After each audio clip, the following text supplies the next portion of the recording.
సిగ్గు శరం ఉంటే రాజీనామా చెయ్యి హరీష్ రావు అని రేవంత్ రెడ్డి అంటుండు. రుణమాఫీ చేసినందుకంట అయినా 35,000 కోట్ల రుణమాఫీలు ఉన్నాయని చెప్పేసి రేవంత్ రెడ్డి అన్నాడు. ఇప్పుడు 18,000 కోట్లే చేసేయండు. అసలు సిగ్గుశరం ఎవరికి ఉంది, ఎవరికి ఉండాలి, తెలంగాణ ప్రజలే డిసైడ్ చేసుకోవాలి.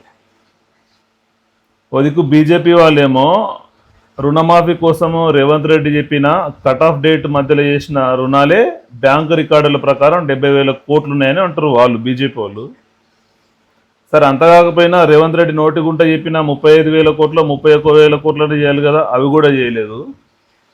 రైతు భరోసా ఆపి 3వ విడత రుణమాఫీ చేసిండు.